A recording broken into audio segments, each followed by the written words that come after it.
ਕਿ ਬਠਿੰਡਾ ਦੇ ਵਿੱਚ ਲੋਕ ਸਭਾ ਚੋਣਾਂ ਤੋਂ ਪਹਿਲਾਂ ਸਿਆਸੀ ਪਾਰਾ ਜਿਹੜਾ ਉਹ ਠੰਡ ਦੇ ਵਿੱਚ ਵੀ ਗਰਮਾਇਆ ਹੋਇਆ, ਠੰਡ ਦੇ ਵਿੱਚ ਵੀ ਚੜਿਆ ਹੋਇਆ। ਤੁਸੀਂ ਸਿੱਧੂ ਮੂਸੇਵਾਲਾ ਮਰਹੂਮ ਨੌਜਵਾਨ ਪੰਜਾਬੀ ਗਾਇਕ ਉਹਨਾਂ ਦੇ ਪਿਤਾ ਬਲਕੌਰ ਸਿੰਘ ਸਿੱਧੂ ਨੂੰ ਇਸ ਸੀਟ ਤੋਂ ਚੋਣ ਮੈਦਾਨ ਦੇ ਵਿੱਚ ਉਤਾਰਿਆ ਜਾ ਸਕਦਾ, ਕਿਉਂਕਿ ਪਿਛਲੇ 3 ਵਾਰਾਂ ਦੇ ਮੈਂਬਰ ਪਾਰਲੀਮੈਂਟ ਖੁਦ ਬਾਦਲ ਪਰਿਵਾਰ ਦੀ ਨੂੰਹ ਨੇ ਹਰਸਿਮਰਤ ਕੌਰ ਬਾਦਲ। ਉਹਨਾਂ ਦੇ ਬਾਦਲਾਂ ਦੇ ਗੜ੍ਹ ਦੇ ਵਿੱਚ ਸੰਨ ਲਾਉਣ ਦੀਆਂ ਜਿਹੜੀਆਂ ਤਿਆਰੀਆਂ ਨੇ, ਤਿਕੜਮਬਾਜ਼ੀਆਂ ਨੇ, ਕਾਂਗਰਸ ਤੇ ਆਮ ਆਦਮੀ ਪਾਰਟੀ ਵੱਲੋਂ ਕੀਤੀਆਂ ਜਾ ਰਹੀਆਂ ਨੇ। ਸਤਿ ਸ਼੍ਰੀ ਅਕਾਲ, ਤੁਸੀਂ ਜੁੜੇ ਹੋਏ ਹੋ ਪੰਜਾਬੀ ਰੇਡੀਓ ਯੂਐਸਏ ਦੇ ਨਾਲ ਤੇ ਪ੍ਰੋਗਰਾਮ ਸਪੈਸ਼ਲ ਰਿਪੋਰਟ ਦੇ ਵਿੱਚ ਤੁਹਾਡਾ ਸਾਰਿਆਂ ਦਾ ਸਵਾਗਤ ਹੈ। ਅੱਜ ਦੀ ਇਸ ਰਿਪੋਰਟ ਦੇ ਵਿੱਚ ਗੱਲਬਾਤ ਕਰਾਂਗੇ ਲੋਕ ਸਭਾ ਚੋਣਾਂ ਦੀ ਤੇ ਗੱਲ ਕਰਾਂਗੇ ਬਠਿੰਡਾ ਦੀ, ਕਿਉਂਕਿ ਬਠਿੰਡਾ ਦੇ ਵਿੱਚ ਲੋਕ ਸਭਾ ਚੋਣਾਂ ਤੋਂ ਪਹਿਲਾਂ ਸਿਆਸੀ ਪਾਰਾ ਜਿਹੜਾ ਉਹ ਠੰਡ ਦੇ ਵਿੱਚ ਵੀ ਗਰਮਾਇਆ ਹੋਇਆ, ਠੰਡ ਦੇ ਵਿੱਚ ਵੀ ਚੜਿਆ ਹੋਇਆ। ਤੁਸੀਂ ਸੁਣਿਆ ਹੋਣਾ ਸਾਰਿਆਂ ਨੇ, ਲੰਘੇ ਦਿਨੀ ਕਾਂਗਰਸ ਦੇ ਵੱਲੋਂ ਇੱਕ ਚਰਚਾ ਛੇੜੀ ਗਈ ਹੈ ਕਿ ਸਿੱਧੂ ਮੂਸੇਵਾਲਾ ਮਰਹੂਮ ਨੌਜਵਾਨ ਪੰਜਾਬੀ ਗਾਇਕ ਉਹਨਾਂ ਦੇ ਪਿਤਾ ਬਲਕੌਰ ਸਿੰਘ ਸਿੱਧੂ ਨੂੰ ਇਸ ਸੀਟ ਤੋਂ ਚੋਣ ਮੈਦਾਨ ਦੇ ਵਿੱਚ ਉਤਾਰਿਆ ਜਾ ਸਕਦਾ, ਕਿਉਂਕਿ ਕਾਂਗਰਸ ਨੇ ਇਹ ਗੱਲ ਕਹੀ ਹੈ ਕਿ ਜੇਕਰ ਉਹ ਚੋਣ ਲੜਨਗੇ ਤਾਂ ਉਹਨਾਂ ਨੂੰ ਆਮ ਆਦਮੀ ਪਾਰਟੀ ਕਾਂਗਰਸ ਪਾਰਟੀ ਜਿਹੜੀ ਹੈ ਉਹਨਾਂ ਦੀ ਜੇ ਚੋਣ ਉਹ ਲੜਦੇ ਨੇ ਤਾਂ ਜ਼ਰੂਰ ਚੋਣ ਲੜਾਵੇਗੀ, ਤਾਂ ਜਿਹੜਾ ਉਹਨਾਂ ਦਾ ਘਰ ਹੈ ਜਾਂ ਜਿਹੜਾ ਉਹਨਾਂ ਦਾ ਹਲਕਾ ਹੈ ਮਾਨਸਾ, ਉਹ ਬਠਿੰਡਾ ਲੋਕ ਸਭਾ ਦੇ ਵਿੱਚ ਹੀ ਪੈਂਦਾ। ਸੋ ਕਿਆਸ ਰਾਈਆਂ ਇਹੀ ਨੇ ਕਿ ਬਠਿੰਡਾ ਜਾਂ ਵੱਧ ਤੋਂ ਵੱਧ ਉਹ ਥੋੜ੍ਹਾ ਜਿਹਾ ਦੂਰ ਸੰਗਰੂਰ ਹੋ ਸਕਦੀ ਹੈ। ਖੈਰ, ਅੱਜ ਦੀ ਇਸ ਰਿਪੋਰਟ ਦੇ ਵਿੱਚ ਆਪਾਂ ਚਰਚਾ ਕਰਾਂਗੇ ਕਿ ਕਿਵੇਂ ਆਮ ਆਦਮੀ ਪਾਰਟੀ ਤੇ ਕਾਂਗਰਸ ਬਾਦਲਾਂ ਦੇ ਗੜ੍ਹ, ਜਿਹੜੀ ਕਿ ਸੀਟ ਪਿਛਲੇ 20 ਸਾਲਾਂ ਤੋਂ ਸ਼੍ਰੋਮਣੀ ਅਕਾਲੀ ਦਲ ਬਾਦਲ ਕੋਲੇ ਹੈ ਤੇ ਪਿਛਲੇ 15 ਸਾਲਾਂ ਤੋਂ 2009 ਤੋਂ ਜੇ ਆਪਾਂ ਲਾ ਲਈਏ ਤਾਂ ਉਹ ਤਕਰੀਬਨ 15 ਸਾਲਾਂ ਤੋਂ ਪਿਛਲੇ 3 ਵਾਰਾਂ ਦੇ ਮੈਂਬਰ ਪਾਰਲੀਮੈਂਟ ਖੁਦ ਬਾਦਲ ਪਰਿਵਾਰ ਦੀ ਨੂੰਹ ਨੇ ਹਰਸਿਮਰਤ ਕੌਰ ਬਾਦਲ। ਉਹਨਾਂ ਦੇ ਬਾਦਲਾਂ ਦੇ ਗੜ੍ਹ ਦੇ ਵਿੱਚ ਸੰਨ ਲਾਉਣ ਦੀਆਂ ਜਿਹੜੀਆਂ ਤਿਆਰੀਆਂ ਨੇ, ਤਿਕੜਮਬਾਜ਼ੀਆਂ ਨੇ, ਕਾਂਗਰਸ ਤੇ ਆਮ ਆਦਮੀ ਪਾਰਟੀ ਵੱਲੋਂ ਕੀਤੀਆਂ ਜਾ ਰਹੀਆਂ ਨੇ। ਕਾਂਗਰਸ ਨੇ ਇਹ ਚਰਚਾ ਛੇੜ ਕੇ ਲੋਕਾਂ ਨੂੰ ਭਾਂਪਣ ਦੀ ਕੋਸ਼ਿਸ਼ ਕੀਤੀ ਹੈ ਕਿ ਲੋਕ ਇਹਦੇ ਬਾਰੇ ਕੀ ਰਾਏ ਰੱਖਦੇ ਨੇ, ਲੋਕ ਇਹਦੇ ਬਾਰੇ ਕੀ ਝੁਕਾਅ ਰੱਖਦੇ ਨੇ, ਕਿ ਲੋਕ ਵਾਕਈ ਇਮੋਸ਼ਨਲ ਨੇ ਜਾਂ ਸਿੱਧੂ ਮੂਸੇਵਾਲੇ ਦੇ ਨਾਲ ਜੁੜਾਅ ਮਹਿਸੂਸ ਕਰਨ ਕਰਕੇ ਉਹਦੇ ਪਰਿਵਾਰ ਨੂੰ ਅਹਿਮੀਅਤ ਦੇਣਗੇ। ਇਹ ਇੱਕ ਵੱਖਰੀ ਗੱਲ ਆ। ਆਪਾਂ ਇੱਥੇ ਇਸ ਕਿਆਸਰਾਈ ਨੂੰ, ਇਸ ਅਟਕਲ ਨੂੰ ਇੱਥੇ ਰੋਕ ਸਕਦੇ ਹਾਂ, ਕਿਉਂਕਿ ਹਜੇ ਤੱਕ ਪਰਿਵਾਰ ਨੇ ਇਸ ਤਰ੍ਹਾਂ ਦਾ ਕੋਈ ਬਿਆਨ ਨਹੀਂ ਦਿੱਤਾ ਕਿ ਅਸੀਂ ਚੋਣ ਮੈਦਾਨ ਦੇ ਵਿੱਚ ਆਵਾਂਗੇ ਜਾਂ ਨਹੀਂ ਆਵਾਂਗੇ। ਹਾਂ, ਮਰਹੂਮ ਨੌਜਵਾਨ ਪੰਜਾਬੀ ਗਾਇਕ ਸਿੱਧੂ ਮੂਸੇਵਾਲਾ ਉਹ ਆਪਣੀ ਕਿਸਮਤ ਮਾਨਸਾ ਤੋਂ ਅਜ਼ਮਾ ਚੁੱਕੇ ਨੇ ਤੇ ਉਹਨਾਂ ਨੂੰ ਇਹ ਜਿਹੜੀ ਉਪਲਬਧੀ ਆ ਹਾਸਲ, ਜਿਹੜੀ ਵਿਧਾਇਕੀ ਦੀ, ਉਹ ਹਾਸਲ ਨਹੀਂ ਕਰ ਸਕੇ ਆਪਣੇ ਜਿਉਂਦੇ ਜੀ। ਉੱਥੋਂ ਸਿੰਗਲਾ ਸਾਹਿਬ ਫਿਰ ਚੋਣ ਜਿੱਤ ਜਾਂਦੇ ਨੇ। ਹਾਲਾਂਕਿ ਸਰਪੰਚੀ ਦੀ ਚੋਣ ਉਹ ਜਿੱਤ ਗਏ ਸੀ, ਆਪਣੇ ਪਿੰਡ ਦੀ ਸਰਪੰਚੀ ਦੀ ਚੋਣ ਉਹਨਾਂ ਦੇ ਮਾਤਾ ਜੀ ਚਰਨ ਕੌਰ ਪਿੰਡ ਦੇ ਸਰਪੰਚ ਨੇ। ਹੁਣ ਆਪਾਂ ਗੱਲ ਕਰਦੇ ਹਾਂ ਆਮ ਆਦਮੀ ਪਾਰਟੀ ਦੀ, ਜਿਹੜੀ ਕਿ ਇਸ ਸਮੇਂ ਪੰਜਾਬ ਦੀ ਸਿਆਸਤ ਦੇ ਵਿੱਚ 92 ਸੀਟਾਂ ਨਾਲ ਜਿਹੜੀ ਆ ਉਹ ਸੱਤਾ ਦੇ ਉੱਤੇ ਬਿਰਾਜਮਾਨ ਹੈ ਤੇ ਉਹਨਾਂ ਦਾ ਇਹ ਸੁਪਨਾ ਹੈ ਕਿ ਅਸੀਂ ਆਉਣ ਵਾਲੇ ਸਮੇਂ ਦੇ ਵਿੱਚ ਬਠਿੰਡਾ ਦੇ ਵਿੱਚ ਚੰਗੀ ਭਾਰੀ ਜਿਹੜੀ ਜਿੱਤ ਉਹ ਹਾਸਲ ਕਰ ਸਕਦੇ ਹਾਂ। ਇਹਦੇ ਦੋ ਕਾਰਨ ਨੇ। ਇੱਕ ਤਾਂ ਬਠਿੰਡੇ ਦੀਆਂ ਜਿੰਨੀਆਂ 9 ਦੀਆਂ 9 ਸੀਟਾਂ ਨੇ, ਇਹਦੇ ਤੇ ਆਮ ਆਦਮੀ ਪਾਰਟੀ ਦੇ ਵਿਧਾਇਕ ਜਿੱਤੇ ਹੋਏ ਨੇ। ਚਾਹੇ ਤੁਸੀਂ ਲੰਬੀਓਂ ਸ਼ੁਰੂ ਕਰ ਲਓ, ਉੱਥੋਂ ਗੁਰਮੀਤ ਸਿੰਘ ਖੁੱਡੀਆਂ ਨੇ, ਉਸ ਤੋਂ ਬਾਅਦ ਭੁੱਚੋ ਮੰਡੀ ਆ ਜਾਓ, ਮਾਸਟਰ ਜਗਸੀਰ ਸਿੰਘ ਨੇ, ਐਸੀ ਸੀਟ ਹੈ ਇਹ। ਬਠਿੰਡਾ ਅਰਬਨ ਦੇ ਵਿੱਚ ਜਗਰੂਪ ਸਿੰਘ ਗਿੱਲ ਨੇ, ਬਠਿੰਡਾ ਰੂਰਲ ਦੇ ਵਿੱਚ ਅਮਿਤ ਰਤਨ ਕੋਟਫੱਤਾ ਨੇ, ਜਿਨ੍ਹਾਂ ਦੇ ਉੱਤੇ ਪਿਛਲੇ ਵਾਰੀ ਮਾਮਲਾ ਵੀ ਦਰਜ ਹੋ ਗਿਆ ਸੀ ਤੇ ਉਹਨਾਂ ਨੂੰ ਗ੍ਰਿਫਤਾਰ ਕਰ ਲਿਆ ਗਿਆ ਸੀਗਾ। ਤਲਵੰਡੀ ਸਾਬੋ ਤੋਂ ਬਲਜਿੰਦਰ ਕੌਰ ਦੂਜੀ ਵਾਰ ਇੱਥੋਂ ਵਿਧਾਇਕ ਨੇ। ਤੇ ਇਸੇ ਤਰ੍ਹਾਂ ਜੇ ਗੱਲ ਕਰੀਏ ਤਾਂ ਪਿਛਲੀਆਂ ਲੋਕ ਸਭਾ ਚੋਣਾਂ ਦੇ ਵਿੱਚ ਵੀ ਉਹ ਐਮਪੀ ਉਮੀਦਵਾਰ ਦੇ ਵਜੋਂ ਚੋਣ ਲੜੇ ਸਨ ਤੇ ਉਹ ਤੀਜੇ ਨੰਬਰ 'ਤੇ ਰਹੇ ਸਨ। ਇਸੇ ਤਰ੍ਹਾਂ ਉਸ ਤੋਂ ਪਹਿਲਾਂ ਦੀਆਂ ਚੋਣਾਂ ਦੇ ਵਿੱਚ ਵੀ ਚੋਣ ਲੜੇ ਸਨ ਤੇ ਉਦੋਂ ਵੀ ਤੀਜੇ ਨੰਬਰ 'ਤੇ ਰਹੇ ਸਨ। ਉਹਨਾਂ ਦੇ ਬਾਰੇ ਆਪਾਂ ਚਰਚਾ ਕਰਾਂਗੇ। ਮੌੜ ਤੋਂ ਸੁਖਵੀਰ ਸਿੰਘ ਮਾਈਸਰਖਾਨਾ ਨੇ, ਇਹ ਵੀ ਆਮ ਆਦਮੀ ਪਾਰਟੀ ਦੇ ਐਮਐਲਏ ਨੇ।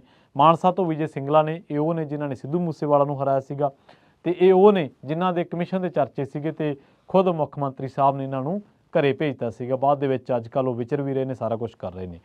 ਸਰਦੂਲਗੜ੍ਹ ਤੋਂ ਗੁਰਪ੍ਰੀਤ ਸਿੰਘ ਬਣਾਵਾਲੀ ਨੇ, ਇਹ ਵੀ ਆਮ ਆਦਮੀ ਪਾਰਟੀ ਤੋਂ ਨੇ। ਤੇ ਬੁਢਲਾਡਾ ਦੇ ਵਿੱਚ ਬੁੱਧਰਾਮ ਨੇ, ਇਹ ਵੀ ਦੂਜੀ ਵਾਰ, ਜਿਵੇਂ ਕਿ ਆਪਾਂ ਚਰਚਾ ਕੀਤੀ ਹੈ ਕਿ ਬਲਜਿੰਦਰ ਕੌਰ ਤੇ ਬੁੱਧਰਾਮ ਇਹ ਦੂਜੀ ਵਾਰ ਵਿਧਾਇਕ ਬਣੇ ਨੇ ਮਾਨਸਾ ਦੇ ਬਠਿੰਡਾ ਲੋਕ ਸਭਾ ਹਲਕੇ ਦੀਆਂ ਜਿਹੜੀਆਂ ਸੀਟਾਂ ਆਉਂਦੀਆਂ ਨੇ ਬਠਿੰਡਾ ਦੇ ਵਿੱਚ, ਤਲਵੰਡੀ ਸਾਬੋ ਤੋਂ ਤੇ ਬੁਢਲਾਡਾ ਤੋਂ, ਇਹ ਦੋਨੇ ਬਠਿੰਡਾ ਲੋਕ ਸਭਾ ਹਲਕੇ ਦੇ ਵਿੱਚ ਆਉਂਦੀਆਂ ਨੇ।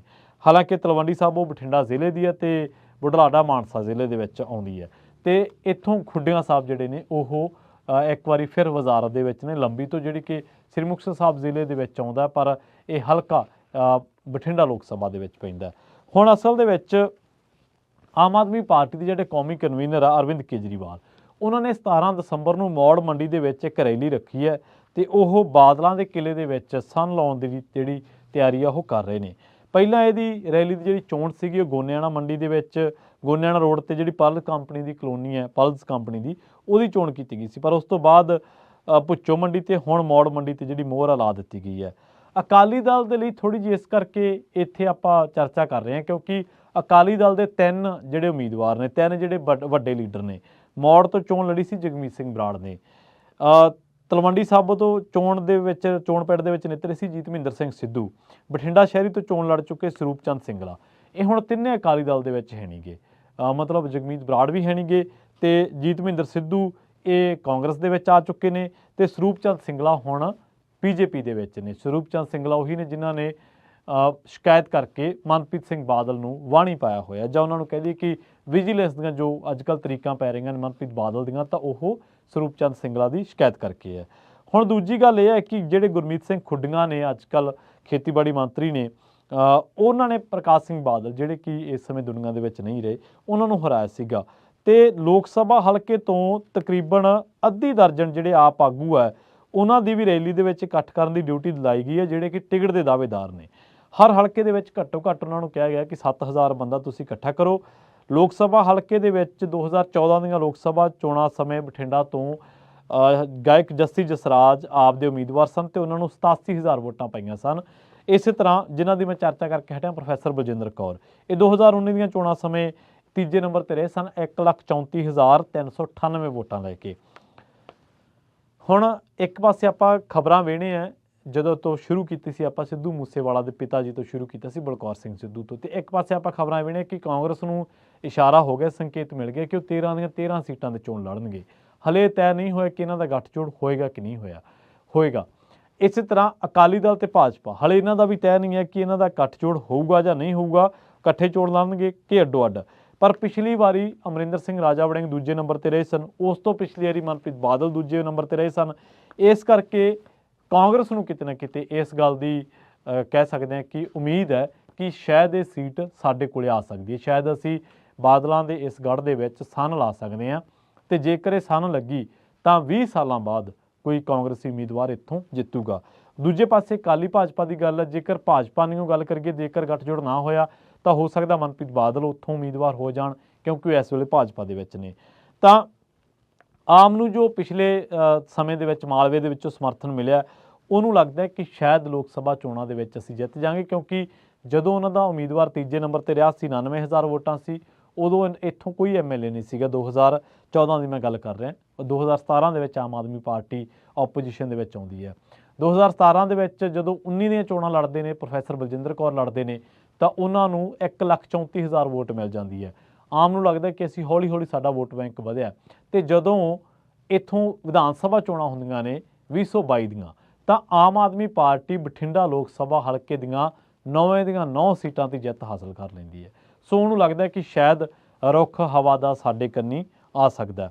ਹੁਣ ਗੱਲ ਕਰੀਏ ਬਾਦਲ ਪਰਿਵਾਰ ਦੀ। 2 ਵਿਧਾਨ ਸਭਾ ਚੋਣਾਂ ਦੇ ਵਿੱਚ ਨਮੋਸ਼ੀਜਨਕ ਹਾਰ ਤੋਂ ਬਾਅਦ ਤੇ ਕਈ ਪੰਥਕ ਮਾਮਲਿਆਂ ਦੇ ਵਿੱਚ ਘਿਰਿਆ ਬਾਦਲ ਪਰਿਵਾਰ ਆਪਣੀ ਸੀਟ ਬਚਾ ਸਕੇਗਾ, ਕਿਉਂਕਿ ਜੇਕਰ ਭਾਜਪਾ ਅੱਡ ਲੜਦੀ ਹੈ ਤਾਂ ਉਹ ਵੀ ਉਹਦੇ ਲਈ ਧੱਕਾ ਜਿਹੜਾ ਅਕਾਲੀ ਦਲ ਨੂੰ ਲੱਗੂਗਾ। ਜਿਹੜੀ ਦੂਜੀ ਗੱਲ ਹੈ ਉਹ ਇਹ ਹੈ ਕਿ ਪ੍ਰਕਾਸ਼ ਸਿੰਘ ਬਾਦਲ ਤੋਂ ਬਾਅਦ, ਉਹਨਾਂ ਦੇ ਦੇਹਾਂਤ ਤੋਂ ਬਾਅਦ ਅਕਾਲੀ ਦਲ ਪਹਿਲਾਂ ਕਿਸੇ ਚੁਣਾਵੀ ਪਿੜ ਦੇ ਵਿੱਚ ਨਿਤਰੂਗਾ। ਹਾਲਾਂਕਿ ਤੁਸੀਂ ਇੱਥੇ ਕਹੋਗੇ ਕਿ ਸ਼ਾਇਦ 2 ਚੋਣਾਂ ਹੋ ਚੁੱਕੀਆਂ ਨੇ, ਆਮ ਆਦਮੀ ਪਾਰਟੀ ਦੇ ਐਂਗਲ ਤੋਂ ਆਪਾਂ ਦੇਖ ਲਈਏ ਤਾਂ 2 ਚੋਣਾਂ ਹੋ ਚੁੱਕੀਆਂ ਨੇ। 2 ਚੋਣਾਂ ਮਤਲਬ ਸੰਗਰੂਰ ਵਾਲੀ ਚੋਣ ਉਹ ਬੜੀ ਬੁਰੀ ਤਰ੍ਹਾਂ ਹਾਰ ਚੁੱਕੇ ਨੇ ਐਮਪੀ ਦੀ, ਉੱਥੋਂ ਸਿਮਰਜੀਤ ਸਿੰਘ ਮਾਨ ਜਿੱਤੇ ਸ਼੍ਰੋਮਣੀ ਅਕਾਲੀ ਦਲ ਅੰਮ੍ਰਿਤਸਰ ਤੋਂ। ਜਲੰਧਰ ਦੇ ਵਿੱਚ ਆਮ ਆਦਮੀ ਪਾਰਟੀ ਦਾ ਸੁਸ਼ੀਲ ਰਿੰਕੂ ਜਿੱਤੇ ਕਿਉਂਕਿ ਉਹ ਕਾਂਗਰਸ ਦੇ ਵਿੱਚੋਂ ਆਏ ਸਨ। ਤਾਂ ਉੱਥੇ ਇਹ ਗੱਲ ਕਹੀ ਜਾ ਰਹੀ ਹੈ ਕਿ ਜੇਕਰ ਅਕਾਲੀ ਦਲ ਤੇ ਭਾਜਪਾ ਇਕੱਠੇ ਲੜਦੇ ਤਾਂ ਸ਼ਾਇਦ ਇਹ ਵੀ ਜਿੱਤ ਦੇ ਕਿਤੇ ਨੇੜੇ ਤੇੜੇ ਹੋ ਜਾਂਦੇ। ਔਰ ਦੂਜੇ ਪਾਸੇ ਕਾਂਗਰਸ ਨੂੰ ਉਮੀਦ ਇਹ ਹੈ ਕਿ ਸਿੱਧੂ ਮੂਸੇਵਾਲਾ ਦੇ ਪਿਤਾ ਨੂੰ ਜੇਕਰ ਇੱਥੋਂ ਵੋਟ ਪੈ ਸਕਦੀ ਹੈ ਤੇ ਜੇ ਉਹ ਚੋਣ ਲੜਦੇ ਨੇ ਤਾਂ ਕਾਂਗਰਸ ਲਈ ਇੱਕ ਸੀਟ ਤੇ ਪਕੜ ਮਜ਼ਬੂਤ ਹੋ ਸਕਦੀ ਹੈ। ਤੇ 9 ਕੰਸਟੀਚੁਐਂਸੀ ਦੇ ਵਿੱਚ ਆਪ ਦੇ ਐਮਐਲਏ ਨੇ 2004 ਦੇ ਵਿੱਚ ਪਰਮਜੀਤ ਕੌਰ ਗੁਲਸ਼ਨ ਜਿੱਤੇ ਸਨ ਇਸ ਸੀਟ ਤੋਂ, ਤੇ 2009 ਦੇ ਵਿੱਚ ਫਿਰ ਇਹ ਜਿੱਤੇ ਆਪਣੇ ਹਰਸਿਮਰਤ ਕੌਰ ਬਾਦਲ, ਤੇ 2014 ਦੇ ਵਿੱਚ ਵੀ ਹਰਸਿਮਰਤ ਕੌਰ ਬਾਦਲ, ਤੇ 2019 ਦੇ ਵਿੱਚ ਵੀ ਹਰਸਿਮਰਤ ਕੌਰ ਬਾਦਲ ਇਸ ਚੋਣ ਹਲਕੇ ਤੋਂ ਚੋਣ ਜਿਹੜੀ ਆ ਉਹ ਜਿੱਤਦੇ ਨੇ। 1952 ਦੇ ਵਿੱਚ ਸਰਦਾਰ ਹੁਕਮ ਸਿੰਘ ਕਾਂਗਰਸ ਇੰਡੀਅਨ ਨੈਸ਼ਨਲ ਕਾਂਗਰਸ ਤੋਂ ਇੱਥੋਂ ਜਿੱਤੇ ਸਨ, ਤੇ 1952 ਤੋਂ ਬਾਅਦ ਅਜੀਤ ਸਿੰਘ 57 ਦੇ ਵਿੱਚ ਫਿਰ ਸਰਦਾਰ ਹੁਕਮ ਸਿੰਘ, ਫਿਰ ਅਜੀਤ ਸਿੰਘ ਇੰਡੀਅਨ ਨੈਸ਼ਨਲ ਕਾਂਗਰਸ ਤੋਂ, ਤੇ ਬਾਅਦ ਦੇ ਵਿੱਚ ਅਕਾਲੀ ਦਲ ਦਾ ਪਹਿਲੀ ਵਾਰ ਧੰਨਾ ਸਿੰਘ ਗੁਲਸ਼ਨ ਇੱਥੋਂ ਜਿਹੜੀ ਹੈ ਟਿਕਟ ਤੋਂ ਲੜਦੇ ਨੇ ਤੇ ਜਿੱਤਦੇ ਨੇ। ਫਿਰ ਅਕਾਲੀ ਦਲ ਸੰਤ ਗਰੁੱਪ ਵੀ ਇੱਥੇ ਚੋਣ ਜਿੱਤਦਾ ਹੈ। ਬਠਿੰਡਾ ਹਲਕੇ ਤੋਂ ਕਿੱਕਰ ਸਿੰਘ ਚੋਣ ਜਿੱਤਦੇ ਨੇ ਅਕਾਲੀ ਦਲ ਸੰਤ ਗਰੁੱਪ ਤੋਂ। ਫਿਰ ਭਾਨ ਸਿੰਘ ਭੌਰਾ 1971 ਦੇ ਵਿੱਚ ਕਮਿਊਨਿਸਟ ਪਾਰਟੀ ਆਫ ਇੰਡੀਆ। ਫਿਰ ਧੰਨਾ ਸਿੰਘ ਗੁਲਸ਼ਨ ਫਿਰ 1977 ਦੇ ਵਿੱਚ, ਇੱਕ ਵਾਰੀ 62 ਦੇ ਵਿੱਚ, 77 ਦੇ ਵਿੱਚ ਫਿਰ ਵਾਪਸੀ ਕਰਦੇ ਨੇ। ਫਿਰ ਹਾਕਮ ਸਿੰਘ, ਫਿਰ ਤੇਜਾ ਸਿੰਘ ਦਰਦੀ ਸ਼੍ਰੋਮਣੀ ਅਕਾਲੀ ਦਲ, ਫਿਰ ਬਾਬਾ ਸੁੱਚਾ ਸਿੰਘ ਸ਼੍ਰੋਮਣੀ ਅਕਾਲੀ ਦਲ ਅੰਮ੍ਰਿਤਸਰ 1999 ਦੇ ਵਿੱਚ ਜਿੱਤ ਜਾਂਦੇ ਨੇ। 1991 ਦੇ ਵਿੱਚ ਕੇਵਲ ਸਿੰਘ ਇੰਡੀਅਨ ਨੈਸ਼ਨਲ ਕਾਂਗਰਸ ਤੋਂ ਜਿੱਤਦੇ ਨੇ। 1996 ਦੇ ਵਿੱਚ ਹਰਿੰਦਰ ਸਿੰਘ ਖਾਲਸਾ ਸ਼੍ਰੋਮਣੀ ਅਕਾਲੀ ਦਲ ਤੋਂ, ਤੇ 1998 ਦੇ ਵਿੱਚ ਚੇਤਨ ਸਿੰਘ ਸਮਾਓ। 1999 ਦੇ ਵਿੱਚ ਭਾਨ ਸਿੰਘ ਭੌਰਾ ਜਿਹੜੇ ਕਿ ਕਮਿਊਨਿਸਟ ਪਾਰਟੀ ਆਫ ਇੰਡੀਆ ਤੋਂ ਆਉਂਦੇ ਨੇ। ਤੇ ਇਸ ਤਰ੍ਹਾਂ ਫਿਰ ਉਸ ਤੋਂ ਬਾਅਦ 2004 ਦੇ ਵਿੱਚ ਜਿਹੜੀ ਚੋਣ ਜਿੱਤਦੇ ਨੇ 1999 ਦੀ ਚੋਣ ਤੋਂ ਬਾਅਦ ਪਰਮਜੀਤ ਕੌਰ ਗੁਲਸ਼ਨ, ਤੇ ਫਿਰ 5 ਸਾਲਾਂ ਬਾਅਦ 2009 ਦੇ ਵਿੱਚ ਜਿੱਤਦੇ ਨੇ ਪਰਮਜੀਤ ਕੌਰ ਗੁਲਸ਼ਨ ਜਿੱਤਦੇ ਨੇ ਅਕਾਲੀ ਦਲ ਦੀ ਟਿਕਟ ਤੋਂ। ਤੇ ਫਿਰ ਹਰਸਿਮਰਤ ਕੌਰ ਬਾਦਲ 9, 14 ਤੇ 19 ਦੇ ਵਿੱਚ ਲਗਾਤਾਰ ਜਿੱਤਦੇ ਨੇ। ਯਾਨੀ ਕਿ ਬਠਿੰਡਾ ਲੋਕ ਸਭਾ ਹਲਕੇ ਦੇ ਜੇਕਰ ਨਜ਼ਰ ਮਾਰੀਏ ਤਾਂ ਤਕਰੀਬਨ ਇਹਦਾ ਇੱਥੇ ਡੋਮੀਨੇਟ ਜਿਹੜਾ ਜੇ ਕੋਈ ਧਿਰ ਰਹੀ ਹੈ ਤਾਂ ਉਹ ਅਕਾਲੀ ਦਲ ਰਹੀ ਹੈ। 2 ਵਾਰ ਕਮਿਊਨਿਸਟ ਪਾਰਟੀ ਦੇ ਜਿਹੜੇ ਆਗੂ ਨੇ ਜਾਂ ਜਿਹੜੇ ਉਮੀਦਵਾਰ ਨੇ ਉਹ ਜਿੱਤੇ ਨੇ। ਕਮਿਊਨਿਸਟ ਪਾਰਟੀ ਤੋਂ ਭਾਨ ਸਿੰਘ ਭੌਰਾ ਜਿੱਤੇ ਨੇ 1999 ਦੇ ਵਿੱਚ, ਤੇ ਫਿਰ ਇੱਕ ਵਾਰੀ ਉਹ ਜਿੱਤੇ ਨੇ ਭਾਨ ਸਿੰਘ ਭੌਰਾ 1971 ਦੇ ਵਿੱਚ ਵੀ ਉਹਨਾਂ ਨੇ ਜਿੱਤ ਦਰਜ ਕੀਤੀ ਸੀ ਇਸੇ ਲੋਕ ਸਭਾ ਹਲਕੇ ਤੋਂ। ਸੋ ਇਹ ਸਾਰੀ ਸਥਿਤੀ ਜਿਹੜੀ ਇਸ ਵੇਲੇ ਬਣੀ ਹੋਈ ਆ। ਦੂਜੇ ਪਾਸੇ ਜੇ ਆਪਾਂ ਗੱਲ ਕਰੀਏ ਕਿਸਾਨੀ ਦੇ ਬਾਰੇ, ਕਿਸਾਨੀ ਦਾ ਬਹੁਤ ਵੱਡਾ ਵੋਟ ਬੈਂਕ ਇਸ ਹਲਕੇ ਦੇ ਵਿੱਚ ਹੈ ਬਠਿੰਡਾ ਲੋਕ ਸਭਾ ਹਲਕੇ ਦੇ ਵਿੱਚ। ਤੇ ਇੱਥੇ 2-3 ਜਥੇਬੰਦੀਆਂ ਕਿਸਾਨੀ ਦੀਆਂ, ਜਿਵੇਂ ਉਗਰਾਹਾਂ ਗਰੁੱਪ ਹੈ ਜਾਂ ਹੋਰ ਜਿਹੜੀਆਂ ਧੜੇ ਰੋਲਦੂ ਸਿੰਘ ਵਾਲੀ ਜਿਹੜੀ ਜਥੇਬੰਦੀ ਹੈ ਮਾਨਸਾ ਵਾਲੀ, ਉਹ ਜਿਹੜੀਆਂ 3-4 ਜਥੇਬੰਦੀਆਂ ਨੇ। ਹਾਲਾਂਕਿ ਸਿੱਧੂਪੁਰ ਦੇ ਵੀ ਇੱਥੇ ਕਾਫੀ ਕਾਡਰ ਜਿਹੜਾ ਮਜ਼ਬੂਤ ਹੈ। 3-4 ਜਥੇਬੰਦੀਆਂ ਨੇ ਇਸ ਲੋਕ ਸਭਾ ਹਲਕੇ ਦੇ ਵਿੱਚ ਜਿਨ੍ਹਾਂ ਦਾ ਕਾਡਰ ਬਹੁਤ ਮਜ਼ਬੂਤ ਹੈ। ਉਹਨਾਂ ਦਾ ਰੁਖ ਕਿੱਧਰ ਨੂੰ ਰਹਿੰਦਾ, ਕਿ ਉਹ ਸੱਤਾਧਾਰੀ ਪਾਰਟੀ ਵੱਲ ਨੇ ਜਾਂ ਉਹਨਾਂ ਦਾ ਕੋਈ ਗੁੱਸਾ ਹੈ, ਤਾਂ ਉਹ ਵੀ ਇੱਕ ਫੈਕਟਰ ਅਹਿਮ ਰਹੂਗਾ। ਦੂਜੇ ਪਾਸੇ ਅਕਾਲੀ ਦਲ ਤੇ ਭਾਜਪਾ ਵਾਲੇ ਜੇ ਇਕੱਠੇ ਲੜਦੇ ਨੇ ਜਾਂ ਅੱਡੋ-ਅੱਡ ਲੜਦੇ ਨੇ ਤਾਂ ਇਹ ਵੀ ਕਈ ਫੈਕਟਰ ਅਹਿਮ ਰਹਿਣਗੇ। ਪਰ ਕਾਂਗਰਸ ਦੇ ਬਾਰੇ ਕਿਹਾ ਜਾਂਦਾ ਕਿ ਕਾਂਗਰਸ ਨੇ ਇੱਕ ਬਹੁਤ ਵੱਡਾ ਦਾਅ ਚੱਲ ਦਿੱਤਾ ਕਿ ਜੇਕਰ ਸਿੱਧੂ ਮੂਸੇਵਾਲਾ ਦੇ ਪਿਤਾ ਇਸ ਚੋਣ ਮੈਦਾਨ ਦੇ ਵਿੱਚ ਆਉਂਦੇ ਨੇ, ਜੇਕਰ ਉਹ ਰਾਜ਼ੀ ਹੁੰਦੇ ਨੇ, ਹਾਲੇ ਤੱਕ ਉਹਨਾਂ ਨੇ ਕੋਈ ਹਾਮੀ ਨਹੀਂ ਭਰੀ ਹੈ, ਓਫੀਸ਼ੀਅਲ ਤੌਰ ਤੇ ਉਹਨਾਂ ਨੇ ਕੁਝ ਵੀ ਨਹੀਂ ਕਿਹਾ ਇਸ ਮਾਮਲੇ ਤੇ। ਆਪਾਂ ਐਵੇਂ ਬੇਵਜ੍ਹਾ ਉਹਨਾਂ ਨੂੰ ਘੜੀਸਣਾ ਨਹੀਂ ਚਾਹੁੰਦੇ। ਵਿੱਚ ਕਾਂਗਰਸ ਪਾਰਟੀ ਵੱਲੋਂ ਆਪਾਂ ਗੱਲ ਕਰ ਰਹੇ ਹਾਂ। ਜੇਕਰ ਕਾਂਗਰਸ ਪਾਰਟੀ ਵੱਲੋਂ ਆਉਂਦੇ ਨੇ ਤਾਂ ਉਹ ਹੋ ਸਕਦਾ ਇਹ ਸਾਰੇ ਜੋ ਸਿਆਸੀ ਤਾਣਾ ਬੁਣਿਆ ਹੋਇਆ ਇਸ ਵੇਲੇ, ਉਹ ਸਾਰੀ ਤਸਵੀਰ ਨੂੰ ਉਹ ਬਦਲ ਦੇਣ। ਕਿਉਂਕਿ ਜੋ ਆਮ ਧਿਰਾਂ ਨੇ ਜਿਨ੍ਹਾਂ ਦੀ ਤਿਆਰੀ ਹੈ, ਜਿਵੇਂ ਲੱਖਾ ਸਿਧਾਣਾ ਨੇ, ਉਹਨਾਂ ਦੇ ਬਾਰੇ ਚਰਚੇ ਨੇ ਕਿ ਉਹ ਬਠਿੰਡਾ ਤੋਂ ਲੜ ਸਕਦੇ ਨੇ। ਪਰ ਉਹਨਾਂ ਨੇ ਕਿਹਾ ਕਿ ਜੇਕਰ ਬਲਕੌਰ ਸਿੰਘ ਸਿੱਧੂ ਆਉਣਗੇ ਤਾਂ ਉਹ ਚੋਣ ਮੈਦਾਨ ਉਹਨਾਂ ਦੇ ਲਈ ਛੱਡ ਦੇਣਗੇ, ਮਤਲਬ ਉਹ ਚੋਣ ਨਹੀਂ ਲੜਨਗੇ। ਸੋ ਇਹ ਸਾਰੀ ਸਥਿਤੀ ਜਿਹੜੀ ਇਸ ਵੇਲੇ ਬਠਿੰਡਾ ਦੇ ਵਿੱਚ ਬਣੀ ਹੋਈ ਆ। ਤੇ ਇਸ ਵੇਲੇ ਕਾਂਗਰਸ ਤੇ ਆਮ ਆਦਮੀ ਪਾਰਟੀ, ਇਹ 2 ਇਹੋ ਜਿਹੀਆਂ ਪਾਰਟੀਆਂ ਨੇ ਜਿਨ੍ਹਾਂ ਨੇ ਬਾਦਲਾਂ ਦੇ ਹਲਕੇ ਦੇ ਵਿੱਚ ਸੰਨ ਲਾਉਣ ਦੀ ਤਿਆਰੀ ਕਰ ਰਹੀ ਹੈ। ਤੇ ਜਦੋਂ ਵੀ ਅਕਾਲੀ ਦਲ ਦਾ ਉਮੀਦਵਾਰ ਇੱਥੋਂ ਜਿੱਤਿਆ, ਕਾਂਗਰਸ ਬਹੁਤ ਥੋੜ੍ਹੇ ਮਾਰਜਨ ਦੇ ਵਿੱਚ ਕਈ ਵਾਰੀ ਥੋੜ੍ਹੇ ਵੱਧ ਮਾਰਜਨ ਦੇ ਵਿੱਚ ਦੂਜੇ ਨੰਬਰ ਤੇ ਰਹੀ ਹੈ। ਯਾਨੀ ਕਿ ਕਾਂਗਰਸ ਟਸਲ ਦੇ ਵਿੱਚ ਰਹੀ ਹੈ, ਟੱਕਰ ਦੇ ਵਿੱਚ ਰਹੀ ਹੈ। ਸੋ ਦੇਖਦੇ ਹਾਂ ਆਉਣ ਵਾਲੇ ਸਮੇਂ ਦੇ ਵਿੱਚ ਇਸ ਸੀਟ ਨੂੰ ਲੈ ਕੇ ਜਾਂ ਬਾਦਲ ਪਰਿਵਾਰ ਦੀ ਘੇਰਾਬੰਦੀ ਨੂੰ ਲੈ ਕੇ, ਉਹਨਾਂ ਦੇ ਸਿਆਸੀ ਕਿਲੇ ਦੀ ਘੇਰਾਬੰਦੀ ਨੂੰ ਲੈ ਕੇ ਸਿਆਸੀ ਜਿਹੜੇ ਜੋੜ ਤੋੜ ਨੇ ਉਹ ਕਿਸ ਕਦਰ ਬੈਠਦੇ ਨੇ, ਕਿਸ ਪਾਸੇ ਵੱਲ ਬੈਠਦੇ ਨੇ। ਬਹੁਤ ਬਹੁਤ ਧੰਨਵਾਦ। ਜਲਦ ਮਿਲਾਂਗੇ ਇੱਕ ਹੋਰ ਨਵੀਂ ਰਿਪੋਰਟ ਦੇ ਵਿੱਚ।